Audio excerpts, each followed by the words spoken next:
Sylvester. There's not a day that goes by that you don't amaze me, with your wit, compassion, and your spirit. Today, surrounded by people who love us, I choose you, Sylvester, to be my partner. As family, you, me, Jen, and Buddy.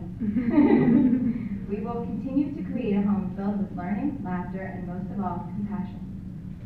I promise to foster and cherish a relationship with you of equality, knowing that together we will build a life far better than either of us could imagine alone. I will share in your dreams and support you as you strive to achieve your goals. I will continue to care for you, listen to you, most times, stand beside you, trust you, and share with you all of our life's adventures, joys, and adversities. I vow not to just grow. I vow not to just grow old together, but to grow together.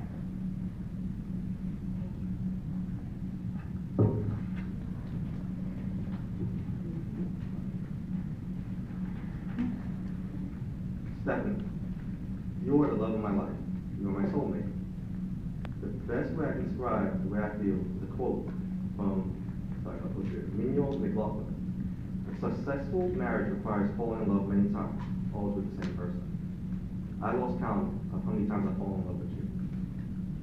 I promise to be your lover, companion, and friend. I promise to catch you when you are falling. I promise to cherish the little moments as you grow old together. I promise to always refill a roll of toilet paper so you will never sleep in the bathroom.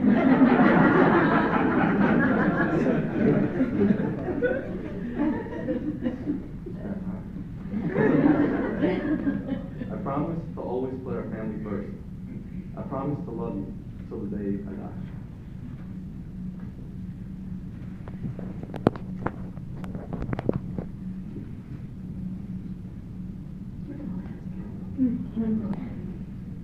And with these words said, we now come to your vows.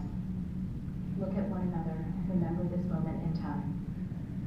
Before this moment, you have been many things to one another: acquaintance and friend, companion, lover, co-dog walker, dancing partner, and even teacher. For you have learned much from one another in these last few years.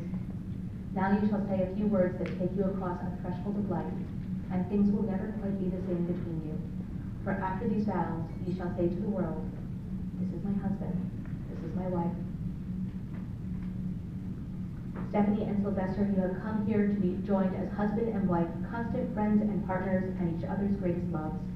You have a beautiful, noble vision of what you would like your life to be together, which have become the vows which you will now pledge to each other. With your vows, you promise to work to create a bond of honesty, respect, and trust, one that withstands the tides of time and change and grows with you.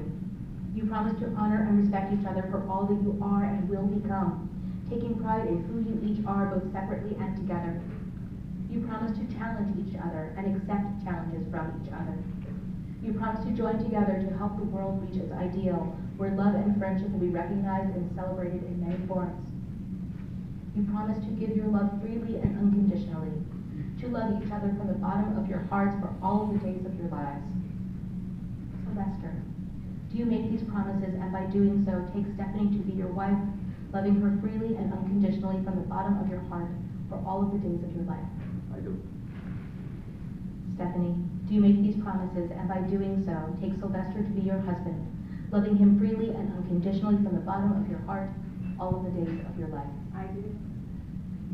May I have your rings?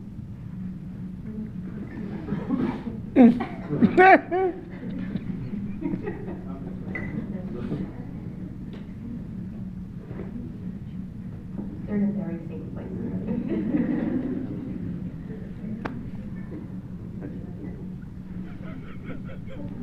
That's like no, not rehearsed.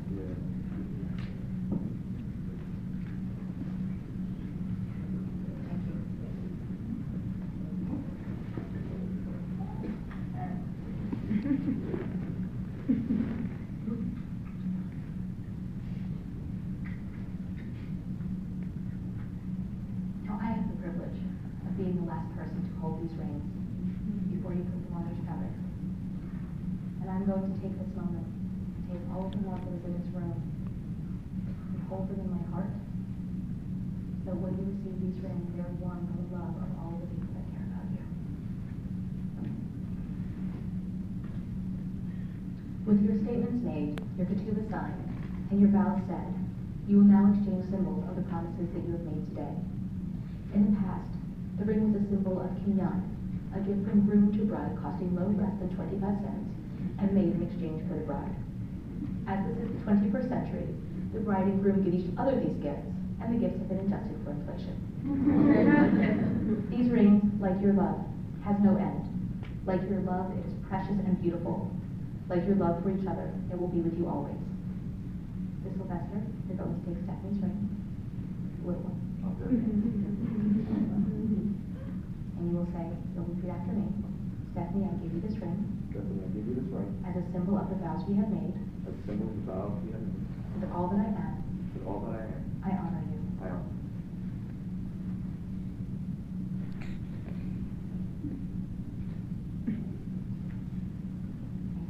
Second, Sylvester, I give you this ring Sylvester, I give you this ring as a symbol of the vows we have made, as a symbol of the vows we have made. with all that I am, With all that I am, I honor you. I honor you. You should hold hands together. Now may those who wear these rings live in love all their days. May your marriage bring you all the exquisite excitement a marriage should bring. And may life also grant you patience, tolerance, and understanding. May you always need one another, not so much to fill your emptiness as to help you know your fullness. May you succeed in all important ways with one another, and may you never fail in the little graces. May you look for things to praise, often say, I love you, and take no notice of small faults. If you have quarrels that push you apart, may both of you hope to have the good sense enough to take the first step back. May you have happiness, and may you find it in making one another happy. May you have love, and may you finding it in loving one another.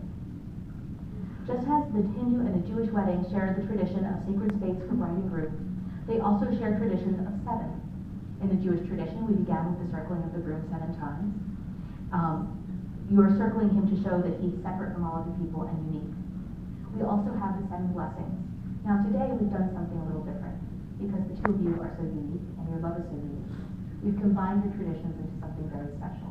Where rather than for taking the 7 brachot, the 7 blessings of the Jewish ceremony or the 7 steps, we've combined them into something very special.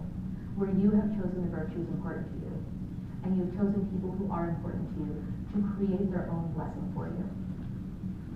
The virtues that you have chosen are faith, ambition, simplicity, creativity, compassion, humility, and spontaneity. To represent these virtues, we invite Michael Alston to speak on faith, David Sharon to speak on ambition, Tyler Fink to speak on simplicity, Gabrielle Morrison and Ashland Biddle to speak on creativity, Laura Nolan and Laura Nelson to speak